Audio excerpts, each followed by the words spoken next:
असीम सौंदर्य और पवित्रता की प्रतीक इस गुलाबी नगरी को नमन करती हूँ। राजस्थान विश्वविद्यालय की वैदिप्यमान प्रतिष्ठा और उसमें आप सबकी शिक्षा के प्रति निष्ठा को नमन करती हूँ। वह वटवृक्ष जिसकी छांव में यह विश्वविद्यालय परिवार फल फूल रहा है, ऐसे कृतज्ञता अभिभूत और जीवन सौंदर्य के पारखी माननीय कुलपति महोदय को नमन करती हूँ। जग से इसे सींचने वाले विद्वत शिक्षक समाज को नमन करती हूँ। राजस्थान विश्वविद्यालय की वैभवशाली परंपरा और गौरवशाली इतिहास और उसमें जन्मी आप सबकी सुनहरे भविष्य की उत्साहित और अनुशासित प्यास को नमन करते हुए नमन करती हूँ उस परम पिता परमेश्वर को जो मुझ में वक्ता बनकर बोल रहा है, आप में श्रोता बनकर सुन रहा है और इस पंडाल के कण कण में विद्यमान होकर इस अनुष्ठान को साकार। मंचस्थ विद्वत समाज और देश के छलनी हुए जिगर को मरहम लगाने की एकमात्र आशा स्थल प्यारे साथियों, मुझे बहुत प्रसन्नता है कि मुझे आज ऐसे लोगों के बीच व्याख्यान का अवसर मिला है जो उस मोड़ पर खड़े हैं जहां से उन्हें जीवन संग्राम में कूदना है। अभी आपके सामने बहुत सारी चुनौतियां और संघर्ष है। ऐसा नहीं है कि आरएस बनने के बाद मेरे संघर्ष और चुनौतियां खत्म हो गए हैं, बल्कि वो तो अभी शुरू हुए हैं, लेकिन उनसे लोहा लिए बिना हम आगे नहीं बढ़ सकते हैं। साथियों, मुझे नहीं लगता कि मैं अपने इन स्नातक अनुजों को कोई मार्गदर्शन दे सकती हूँ या आप में किसी अभूतपूर्व ऊर्जा का संचार कर सकती हूँ, क्योंकि मैं भी आप ही की तरह एक जिज्ञासु विद्यार्थी रही हूँ और पिछले कुछ वर्षों में वही सामने आप ही की तरफ बैठा करती थी जहां आज आप जगमग तारों की तरह इस परिसर को रोशन कर रहे हैं। किंतु मैं इतना जरूर कह सकती हूँ कि यहाँ सिखाए जाने वाले उस श्रम, उस धैर्य, उस मार्गदर्शन, उस शैक्षिक वातावरण, शिक्षकों की विद्वता और अनुशासन के आवरण को यदि जीवन में उतार लिया जाए तो असंभव कुछ भी नहीं है। जैसा कि एक साथी ने कहा था, वैसे ही मेरे साथ में भी यही घटना है। मुझे भी प्रशासन में आने से पहले ये पता नहीं था कि आरएस क्या होता है, वो क्या करता है। स्कूल में साथी लड़कियों ने कह दिया कि हम आरएस बनेंगी, तो मैंने भी 9th क्लास का रिजल्ट आते ही अपने बाल मन में पूरे घर में ये सार्वजनिक उद्घोषणा कर दी कि मैं आरएस बनूंगी। चूंकि पिताजी शिक्षा अधिकारी रहे हैं, इसलिए धीरे धीरे ये पता चला कि हाँ, कोई आरएस होता तो कोई बड़ा अफसर है। किसी ने ताना मार दिया तो आरएस बनना एक चैलेंज के रूप में ले लिया। हम लोग पतंग उड़ाते थे और पड़ोस में एक अगरबत्ती का कारखाना था, वहां बच्चे छत पर अगरबत्तियां बनाते थे। मैं और मेरी बहन वहां गए और वहां जाकर मालिक को कहा कि इनसे काम क्यों करवाते हो, इनको पतंग उड़ाने दो ना। तो अंकल बोले कि तू कौन सी कलेक्टर लग रही है यहाँ पे। मैंने सोचा कलेक्टर कौन सी तोप होता है, और अगर ये कोई तोप होता है तो एक गोला तो मैं भी दागूंगी।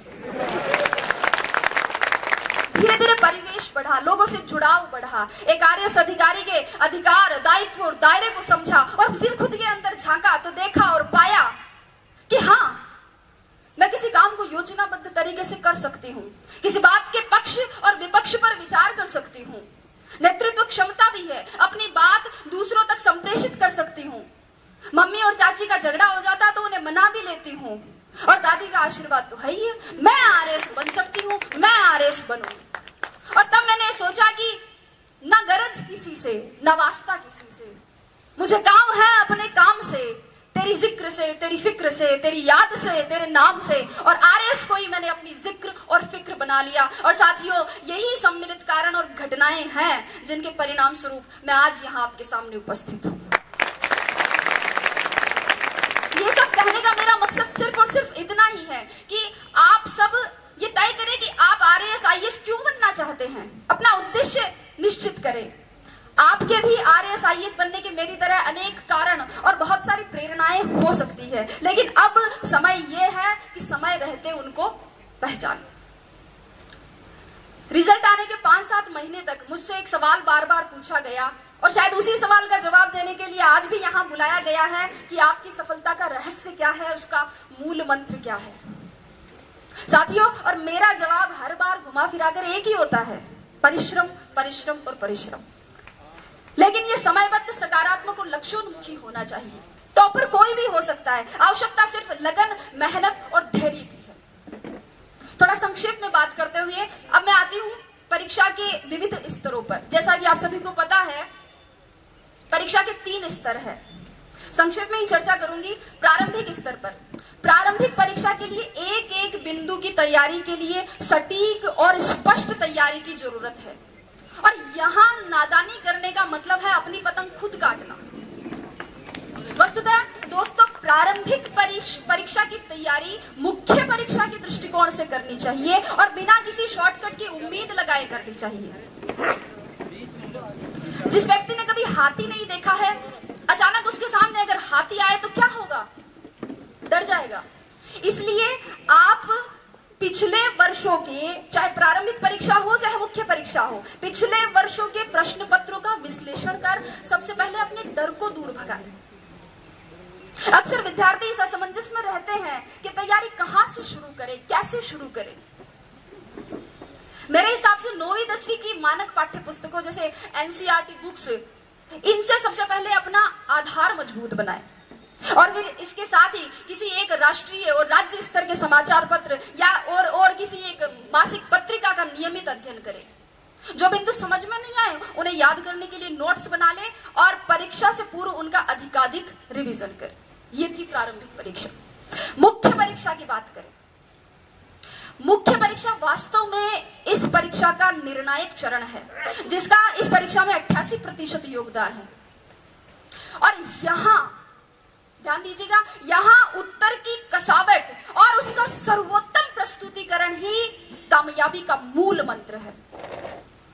मुख्य परीक्षा से पहले इन प्रश्नों पर विचार करें कि परीक्षा का पाठ्यक्रम किस प्रकार का है, पैटर्न किस तरीके का है, सवाल पूछे जाने का ट्रेंड क्या रहा है, मानक पाठ्य सामग्री कहां से और कैसे मिलेगी, उत्तर लेखन के लिए रणनीति और समय प्रबंधन कैसे करना है, पूर्व में सफल रहे अभ्यर्थियों की क्या रणनीति रही है, कितनी मेहनत जरूरी है, कितनी मूवीज और पार्टियों में नहीं जाना है, कितनी गप्पे एग्जाम के बाद के लिए छोड़नी है, व्हाट्सएप को मोबाइल में कब तक अनइंस्टॉल रखना है। इन सभी प्रश्नों के सवाल आप खुद खोजें और अगर नहीं मिले तो आप कुलपति महोदय को धन्यवाद दें कि उन्होंने इसका समाधान करवा दिया।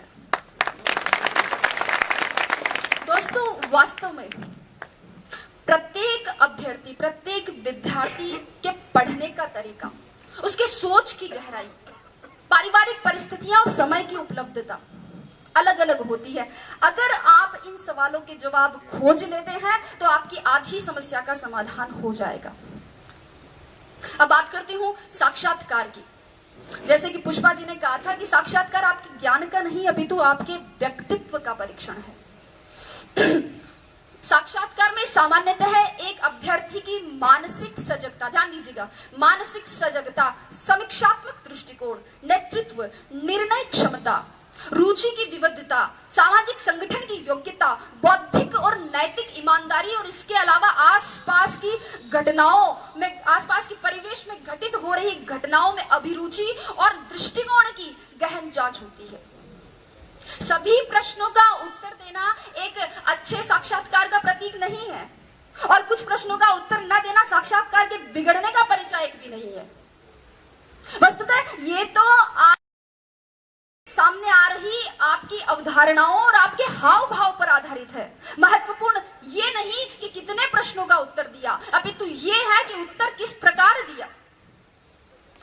अक्सर विद्यार्थी मुझसे पूछते हैं कि मैडम साक्षात्कार के लिए कक्ष में जाने से पूर्व क्या करें, दरवाजा खोल के अनुमति कैसे मांगे, हिंदी में मांगे या अंग्रेजी में मांगे, कुर्सी पर उनके कहने पर बैठे कि खुद बैठ जाए, बैठते वक्त हाथ टेबल पर रखे, पांव पर रखे, सिर पर रखे, कहाँ रखे।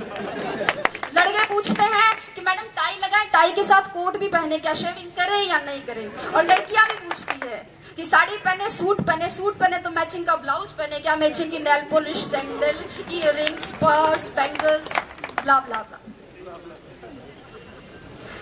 लेकिन अगर चर्चा करें तो ये एक ऐसा विषय है जिस पर पूरा दिन खर्च किया जा सकता है। लेकिन अगर मेरी माने, संक्षेप में मेरी माने, तो आप तो बस अगर लगता है कि आपकी तैयारी अच्छी है, आपकी विषय पर पकड़ है, आपने जो अपने हिसाब से कपड़े पहने हैं उनमें आप सुविधाजनक महसूस कर रहे हैं और उनसे आपके शरीर का आत्मविश्वास झलक रहा है, अगर आपको लगे कि आपने अपने माता पिता का आशीर्वाद ले लिया है, ईश्वर में आपकी आस्था है और दादी और नानी ने कह दिया कि जा बेटा कलेक्टर बन के ही आई, तो आप तो बस दरवाजा खोलिए और मुस्कुराते हुए अंदर घुस जाइए। अभी आपका बायोडेटा देखा जा रहा है, एक प्रश्न आपकी हॉबी से, अगला ग्रेजुएशन के विषय से, अगला करंट नॉलेज से और क्रमशः प्रश्नों का सिलसिला। और अगर आपने अंत तक अपनी संप्रेषणीयता, अपनी समझ, अपनी ग्रहणशीलता, अपने नेतृत्व को बनाए रखा, अपने आत्मविश्वास को बनाए रखा है, तो आप उसी तरह मुस्कुराते हुए बाहर आकर भेरू जी, भोमिया जी, पित्तर जी, जिनको भी आपने याद किया था, उनको धन्यवाद दे सकते हैं। और अगर कोई साथी चाहे तो खोड़े के हनुमान जी में सवामणि की तैयारी भी कर सकता है, क्योंकि मैं एक गारंटी देती हूँ कि जीत आपकी है। शर्त इतनी है कि सवामणि का निमंत्रण मुझे मिलना चाहिए। तो ये तो बात हुई परीक्षा के विविध स्तरों की। अब मैं परीक्षा में सफलता की क्या प्रक्रिया है उस पर और उस समय क्या ध्यान रखी जाने वाली और सावधानियां बरतने वाली बातें हैं उन पर चर्चा करूं बहुत संक्षेप में।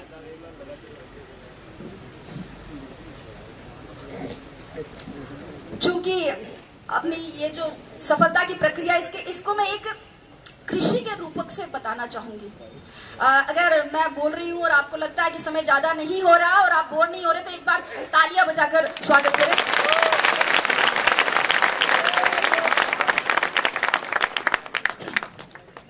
तो कृषि के रूपक से समझाना चाहूंगी, क्योंकि अब राजस्व विभाग से जुड़ गई हूं तो कृषि, बीज, फसल, पटवारी, गिरदावर, इनसे दिन भर सामना होता रहता है, तो उदाहरण भी वैसे ही देने लग गई हूं।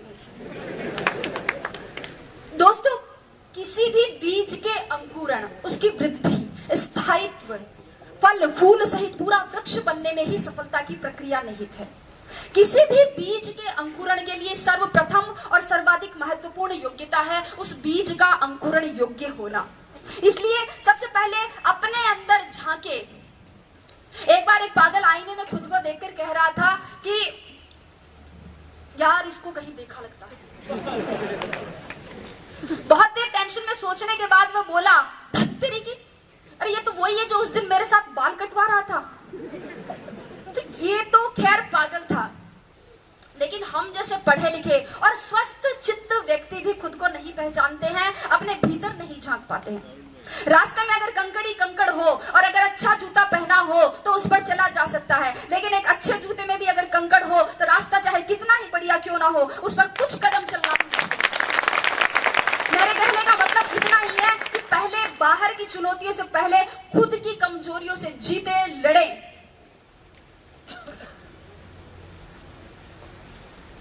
बीज के अंकुरण के बाद अंकुरण के लिए आवश्यकता होती है उपजाऊ भूमि की, और मुझे नहीं लगता कि प्रतियोगिता के दौर में उपजाऊपन के मामले में राजस्थान विश्वविद्यालय का कोई सानी होगा। यहाँ का मार्गदर्शन आपके लिए सदैव पथ प्रदर्शक का कार्य करता रहेगा। आपको अपनी तैयारी के लिए, लक्ष्य प्राप्ति के लिए जहां कहीं भी, किसी भी कोचिंग संस्थान, महाविद्यालय अथवा व्यक्तिगत मार्गदर्शन के लिए कहीं भी अपने आप को समर्पित करें तो उस भूमि का उपजाऊपन जांच ले, क्योंकि कई बार योग्य बीज भी उपजाऊ भूमि के अभाव में अंकुरित नहीं हो पाते हैं। बीज के अंकुरण के पश्चात आवश्यकता होती है खाद, कीटनाशक और उत्प्रेरकों की।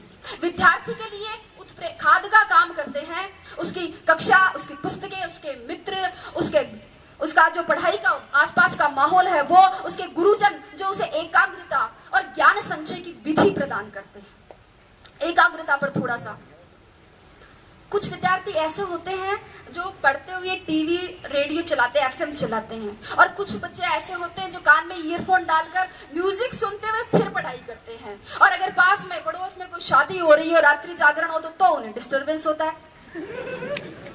सर, मैं अपना उदाहरण देना चाहूंगी कि मेरे घर के इस तरफ मंदिर है और इस तरफ मस्जिद। सुबह उठते ही इधर से घास खाए गैया दूध पिए ग्वाल, छोटो सो मेरो मदन गोपाल शुरू हो जाता था। तो उधर ला इलाहा इल्लल्लाह मुहम्मदुर रसूलुल्लाह के साथ शाम ढलती थी। बारात भी उधर से ही जाती थी, सतराम के जयकारे भी। लेकिन मैं आपको बता दूं कि मैंने अपनी पूरी पढ़ाई अपने घर की छत की तरफ जाने वाली उस आखिरी सीढ़ी पर बैठकर की थी, और मुझे हर तरह के शोरगुल में एकाग्रता का इतना अभ्यास हो गया था कि पता ही नहीं चला कब होली की गैर निकल गई और कब ढोल ताशों के साथ मुहर्रम के ताजिए। पढ़ते वक्त मोबाइल बंद रखे, अगर व्हाट्सएप, मैसेंजर और फेसबुक नहीं चलेगा तो एकाग्रता में वृद्धि होगी, लेखन शैली में सुधार होगा और टॉप 50 में आने की संभावनाएं भी बढ़ सकती हैं। मेरी बात करें तो मैं बताऊं, मैंने मोबाइल ही नहीं रखा था। यहाँ बैठे मेरे साथी इस बात के गवाह है कि मैंने एंड्रॉइड मोबाइल ओटीएस में आके खरीदा था, और अब व्हाट्सएप पर जुड़ने वाली मैं अपने बैच की आखिरी मेंबर थी। कीटनाशकों की बात करती हूँ इसके बाद। जिस प्रकार पौधे की जड़ों के दीमक और पत्तों के कीड़ा लग जाता है, उसी प्रकार एक विद्यार्थी के भी धैर्य के लालच का, मेहनत के आलस्य का, सादगी के विलासिता का और पढ़ाई के भटकाव का घुन लग ही जाता है। और ऐसे में अनुशासन ही वह कीटनाशक का कार्य करता है। मित्रों, अनुशासन ही वह औषधि है जो किसी भी लक्ष्य की प्राप्ति के लिए किए गए साधना के तपोबल के ओज को परिवर्तित कर देता है। इसलिए अपने आप को अनुशासित बनाए, व्यवस्थित बनाए, अपना खाना पीना, जागना, सोना, ये सब संयत बनाए। और इसके लिए गीता का एक श्लोक मेरी प्रेरणा रहा है कि युक्ताहार विहार से युक्त सर्वस्य चेष्टसु युक्त स्वप्नाम बोध से योगो भवति दुःखः। अर्थात अपना सोना, जागना, आहार, विहार और अपनी चेष्टाएं ये संयत हो, उचित हो। और अगर आप इस अनुशासन को, इस औचित्य को बनाए रखते हैं तो आपके लक्ष्य की पवित्रता को सुरक्षा मिलती रहेगी। पौधे की वृद्धि के लिए आवश्यकता होती है डीएपी और यूरिया जैसे उत्प्रेरकों की। ये उत्प्रेरक भी दो प्रकार के होते हैं। एक तो वे जो पौधे में वृद्धि तो करते हैं किंतु उसमें ऐसे विकार उत्पन्न कर देते हैं जिन्हें हम आजकल सब्जियों और गेहूं में कीटनाशकों के दुष्प्रभाव के रूप में देखते हैं। और दूसरे वे उत्प्रेरक जो पौधे में प्राकृतिक हार्मोन्स को संतुलित करते हुए उसे स्वस्थ और लाभदायक वृद्धि प्रदान। विद्यार्थी के जीवन में भी दो प्रकार के उत्प्रेरक होते हैं। 2008 की परीक्षा में अंतिम रूप से चयनित नहीं होने पर मुझे किसी ने कहा कि तू तो केवी की नौकरी से संतोष कर ले, ये आरएस बनना तेरे बस की बात नहीं है। तो एक दूसरे मित्र ने कहा कि गिर को कर रे कंथड़ा, हिरण कशो घी खाए, आंख चरे और पून भगे, घोड़ा स्यू आगो जाए। कि हिम्मत कर, हुंकार भर, हिरण कौन सा घी खाता है लेकिन घोड़ों से आगे जाता है।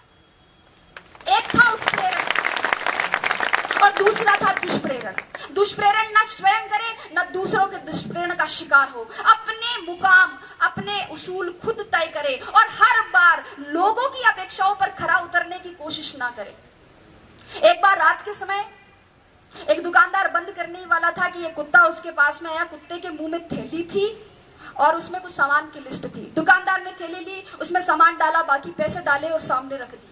कुत्ते ने थैली मुंह में उठाई और चल दिया। दुकानदार से रहा नहीं गया, वह आश्चर्यचकित होकर कुत्ते के पीछे पीछे गया, ये जानने के लिए कि इतने समझदार कुत्ते का मालिक कौन है। कुत्ता कुछ देर बस स्टॉप पर खड़ा रहा। बस आई, उसमें चढ़ गया। कंडक्टर पास आते ही उसने गर्दन आगे, बेल्ट में कुछ पैसे और घर का पता था। कंडक्टर ने उसे टिकट दे दी, बाकी पैसे बेल्ट में वापस रख दिए। जो ही अपना स्टॉप नजदीक आया, कुत्ता बस में आगे की तरफ आ गया और पूंछ हिलाकर इशारा किया। बस रुकने पर कुत्ता उतर गया और आगे चल दिया। दुकानदार भी उसके पीछे पीछे चला।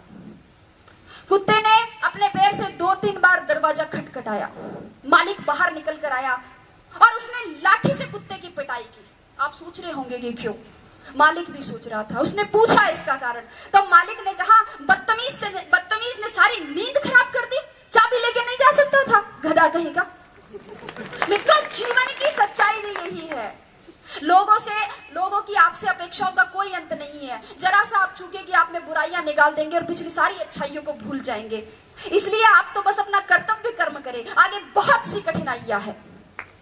माझी तेरी कश्ती के तलबदार बहुत है, माझी तेरी कश्ती के तलबदार बहुत है, इस पार कुछ मगर उस पार बहुत है। जिस शहर में खोली है तूने शीशे की दुकान, उस शहर में पत्थर के खरीदार बहुत है। लेकिन अगर आपने निश्चय कर लिया है कि आपको इस कठिन राह पर चलना है, अगर आपने सोच लिया है कि अब जलेबी की तरह इसमें उलझ ही गए हैं, तो फिर क्यों न चाशनी में डूबकर जिंदगी का मजा लिया जाए। मेरे कहने का मतलब इतना ही है कि अपनी मेहनत को सफलता के मुकाम तक पहुंचाइए। अपना संबल खुद बनिए, अपनी तारीफ खुद करिए। बुराई करने के लिए तो पूरा जमाना बैठा है। जिन लोगों की नजरों में बुरे हैं आप, कह दे उन्हें कि वे नेत्रदान कर सकते हैं।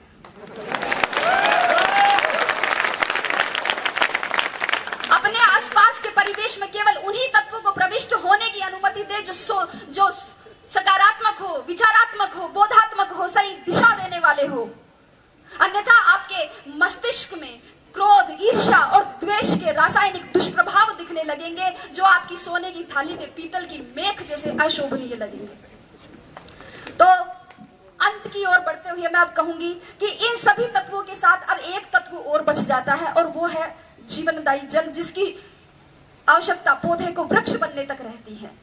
यह जल कहीं से भी पौधे को मिल सकता है, वर्षा से, ओस से, भूमिगत जल के स्वतः परासरण से, कुएं से, कुंड से, नल से, पाइप से, जहां से भी मिले ये मिलना चाहिए। और जल के समकक्ष विद्यार्थी के लिए रखा जा सकता है नियमित अध्ययन को। जब तक आपके सपनों की जड़ों को नियमित अध्ययन का पवित्र जल सींचता रहेगा, तब तक आपके सपनों के पंखों में उड़ान रहेगी, जुनून में जान रहेंगी, जड़ें जमीन से जुड़ी रहेंगी और नजरों में हदें आसमान रहेगी। अगली बात कहते हुए समाप्ति की ओर, इस बात पर गौर कीजिएगा कि विश्वास की जड़ें कमजोर हो। विश्वास की जड़ें कमजोर हो तो माता पिता के आशीर्वाद का जल ले। दिशा भ्रम हो तो दृष्टिकोण की जड़ों को गुरुजनों के मार्गदर्शन के जल से सींचे।